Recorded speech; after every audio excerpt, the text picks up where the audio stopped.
Hello, everyone. Welcome back. JEB in Flow on the Street Parking Podcast channel. It is a red Solo cup kind of day. Found these in the office and, brings me back some good old memories. So I figured, why not have my cold brew in here today? Don't worry, I will recycle it. I think I'm the only person that drinks the cold brew out of that little kegerator in there because I've been drinking it for probably a couple months now, and I don't think anyone has come by to refill it. Still tastes pretty good though. So I've got a good one here for you today, and this topic was actually suggested by one of our members, and we didn't get a whole lot of context as far as where to go with this topic. Topic is self-sabotage. And I love this idea, and I think it's something that we all have experienced, something that we all can relate to. And I think it's important to start with, well, what is self-sabotage? What is shooting yourself in the foot? What is sabotage? I looked up the word sabotage because I had heard it had something to do with these French workers throwing their wooden shoes into the machinery to break it, and that's actually a myth, but it does have some relation to that. So I looked it up. The word sabotage was coined by an anarchist named Émile Pouget. And it was in the 19th century France during the labor movement. And it's derived from a verb called saboter, which basically means to make noise with wooden shoes. And they associated these wooden shoes with the working class, with the peasants that couldn't afford leather shoes, so they wore these big clunky wooden shoes. And this anarchist was suggesting to the labor unions that they move while they're on the job slowly and clumsily as if they were wearing wooden shoes to slow down work production and in some way kind of passively rebel against the elite class or the factory owners, managers, and that sort of thing. So I thought that was really interesting, and I wanted to talk about that because when it comes to sabotage of ourselves, I feel like there's a lot of parallels to that analogy of a factory and the workers intentionally slowing down or being clumsy or even revolting against the overall mission. So there's a couple of things. There's the root cause of why we might sabotage ourselves, and then there's the symptoms that come from that. And so the symptoms would be the biggest one, procrastination. We start out, we have a goal, we have something that we want to do or achieve or be like or accomplish or get. And we probably have a good idea of how we could get there. Maybe we've seen other people that have used some formula or program to get where we want to go, and we want to do the same thing. And somewhere along that journey, along that path, we fall off. And we don't know why. And procrastination, I am such a victim of procrastination. And I have found such a clever way to actually procrastinate by being busy, which sounds weird, but I do it. I have to be very careful not to do it.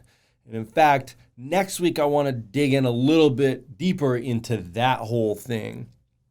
But Procrastination is probably the biggest form of self-sabotage that we experience, but it can definitely take a little bit darker, more destructive forms in like drinking, alcohol and drugs and any kind of vice. And it also can be how we treat ourselves, especially in the form of food, diet, how we eat.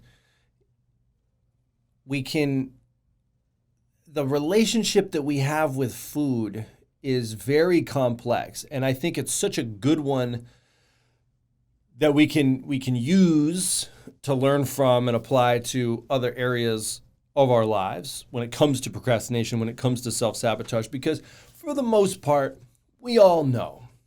We know that cakes and Hostess products and pretty much anything that's in the middle of the grocery store is probably not very good for you.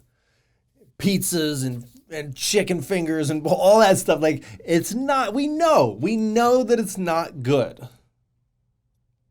But sometimes we feel like either we earned it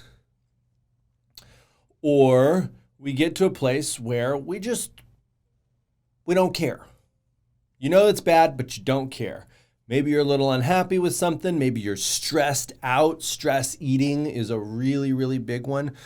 We've taken this fuel source, this thing that we use for performance, for sustenance, for longevity, and we have somehow warped it into a treat or a reward or something that gets withheld or something that we use to punish ourselves. It's a very strange thing. So that's another really, really big form of self-sabotage. So those are the symptoms. Those are not the problem. So if you feel like, oh, I've self-sabotaged myself again because I was following the nutrition template and then I fell off and I ate a bunch of junk food and then now I can't get back on.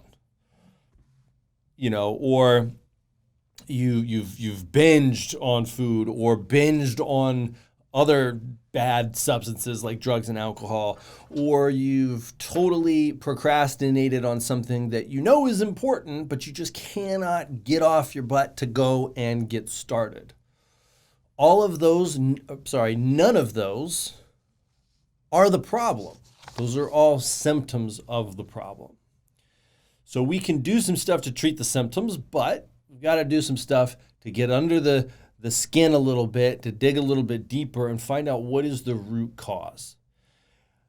And I could take you down this whole rabbit hole, but I'm going to just give it away and tell you, it's my belief that the root cause, if you keep peeling away all of the layers, layer after layer, is fear. We're afraid. We're afraid of something. We're fear of failure, fear of losing something. Maybe it's fear of gaining something, fear of the unknown, fear of change. What are people going to think? Are people still going to support me? What if me changing and achieving a goal or finding some success affects someone else that I care about? That's a really big one. And I think the biggest one, the most sinister, is we're afraid of our own success. We're afraid of our own success. I've shared before, but by the time we are 18 years old, the average human has been told no over 150,000 times. Someone has said no, and the person that has said no has generally been a caregiver, a parent, a guardian, a loved one, or maybe some kind of an authority figure that we're supposed to listen to and respect. So all of these people that we put up here over and over and over and over again tell us no. And there are certain cases where, of course, we need to be told no. But that pattern gets wired in there. And sometimes we can start to think that we don't deserve to be happy, or we don't deserve to have nice things. We don't deserve to move up in the company. We don't deserve whatever, good relationships, love. It could be anything. And so that is a really tricky one. When we are afraid of our own success, there's a really great quote, and I don't want to tell you the person that said it because I feel like I don't want to give you any kind of bias one way or another. But essentially the quote starts out with, "Our deepest fear is not that we are inadequate, but that we are powerful beyond measure." I believe that. So, what can we do about all of this? Like I said, the fear, we first have to identify it. And the fear is very cunning. It's very crafty. It's very sneaky. It can sneak into little areas of your life. And like I've talked about before with external order, trying to fix internal chaos and that sort of thing, you might work out all the time and you might eat really well. And that might feel like you are under control and you have things in order and you're happy about that. You look good and you feel good. But maybe you get a little bit jealous when other people around you find success. Maybe you gossip, behind people's backs. Maybe you, on social media, this is a big one, look at people that you don't want to look at. Things that piss you off, but we look at them, right? Everybody has that thing in their feed and you're scrolling through and you see that one person, you're like, ugh, but you don't unfollow them. You keep looking at it and you keep pissing yourself off every single time. It's not their fault. It's your fault for looking at them and letting it get to you. But what is that? That's fear. That's fear taking this other little turn, this other little form.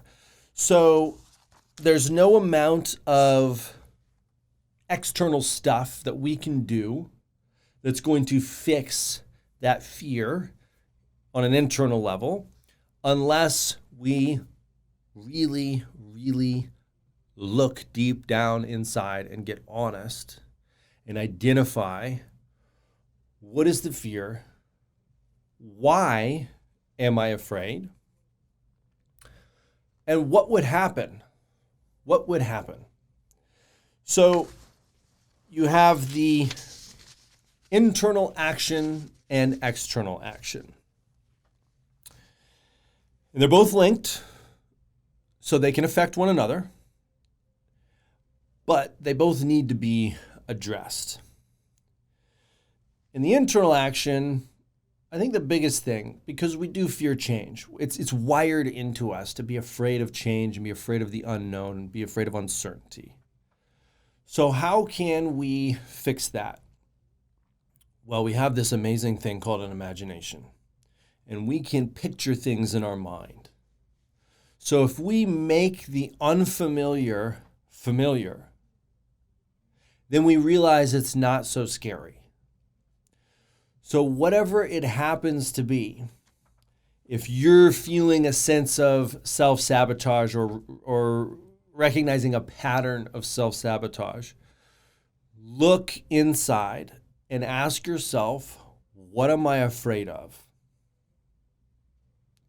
Whatever that thing happens to be, picture that. Try to visualize being fully immersed in that, experiencing that on its deepest level. And if it's something that's not where you want to go, not where you want to be, not what you want to feel, then maybe it's not a goal or a habit or drive that you want to continue. Or maybe you realize, hey, there's nothing to be afraid of. This actually is going to be pretty awesome. This feels pretty good. Go towards that. And coming back to this idea of sabotage, where it came from, the workers rebelling against the factory owner by just being slow and clumsy. Think about your body, your mind as this factory. And your workers, when you self-sabotage, your workers basically start protesting. And they decide they're not going to do what you want them to do. They're going to be slow and clumsy and wear their big clunky wooden shoes and make a bunch of noise. And it's not going to be fun. So what do? You can fire all your workers and get new ones. You could tighten the reins and try to extend the work hours and put more supervision on all of them and become very, very authoritarian. History has proven that would lead to a full-on revolt, or the workers would just drop dead on the floor. So if you think about that in terms of your body, that doesn't sound like a very pleasant experience.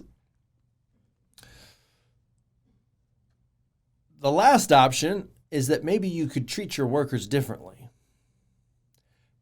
Maybe you could show your workers some love and treat them with care and kindness and patience and see how your workers react. See how they behave. So you've got fear. I believe that the most powerful weapon, the most powerful tool when it comes to defeating fear is love. So if you show love for yourself, if you really sit down and you take a minute and just feel love for yourself, you cannot experience fear at the same time.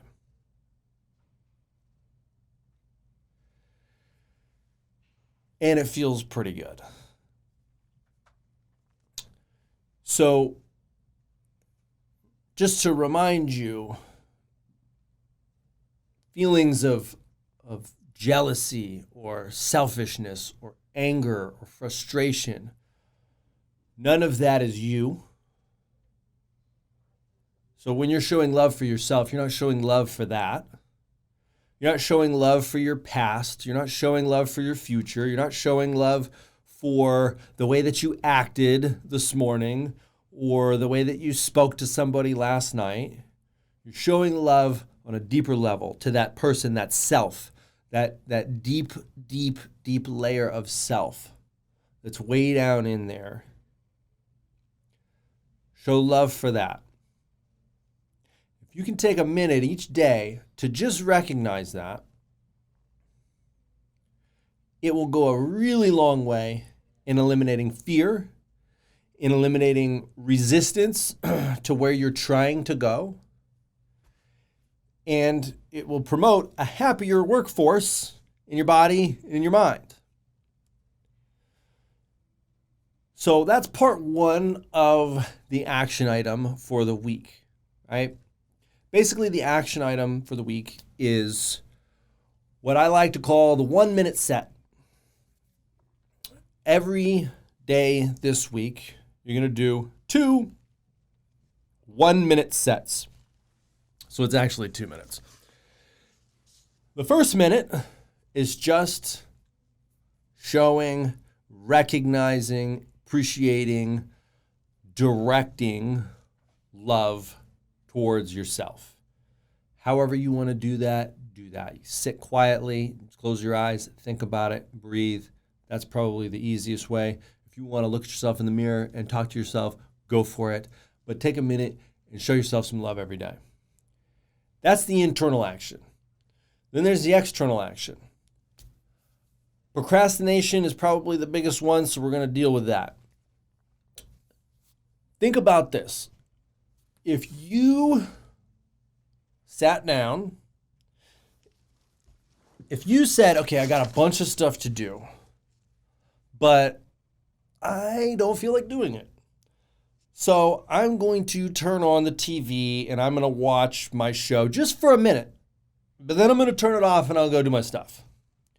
And you put on like a Bachelor or like a reality, like some really low level TV. No offense if you love The Bachelor. My wife can't get enough. If you watch that for 1 minute, how likely are you to keep watching versus turn it off and go do something else that's productive that requires a little bit of action? How likely? Not very likely. Like, you're going to keep watching. If you watch for 1 minute, you're going to keep watching. If you take a couple of bites of a delicious cream cheese frosting cinnamon roll, you're going to want more bites, right? It begets more. So let's reverse that. Let's say you're not feeling like doing anything. You just want to just unwind, kick back, sit down on the couch. You know, if you sit down on the couch for 1 minute, you're going to sit down on the couch for longer than 1 minute, and then you're not going to do what it is you want to do, or you're supposed to do, or that you need to do.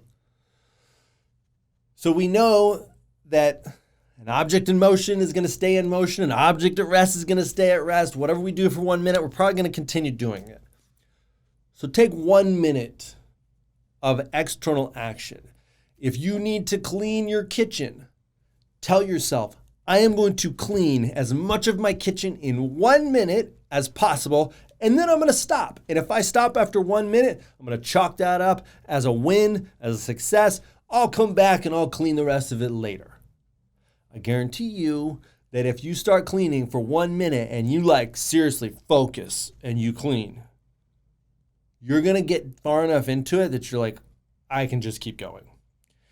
If you don't want to do any kind of physical activity, you don't want to work out, do 1 minute of burpees.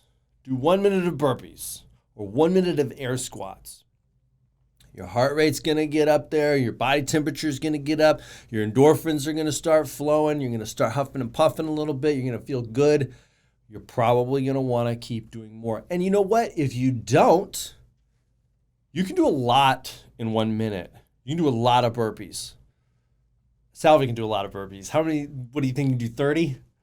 30 burpees in a minute. Let me know if you think you can do 30 burpees in a minute. I don't know if I could do that. But that's a lot. You can do a lot of stuff in a minute. Maybe you needed to have a conversation with somebody. Maybe you needed to send an email. Start that email for 1 minute. Save it as a draft after a minute if you don't want it. Keep going. Send a text to somebody that you've been meaning to reach out to. You can do that in a minute. There's a lot of stuff you can do in 1 minute. So every day this week, I want you to take 1 minute of action.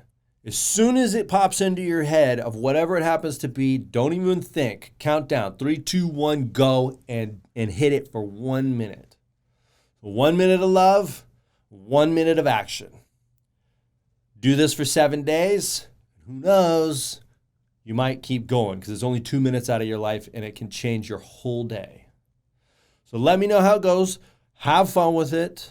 I love you guys. I'll talk to you soon.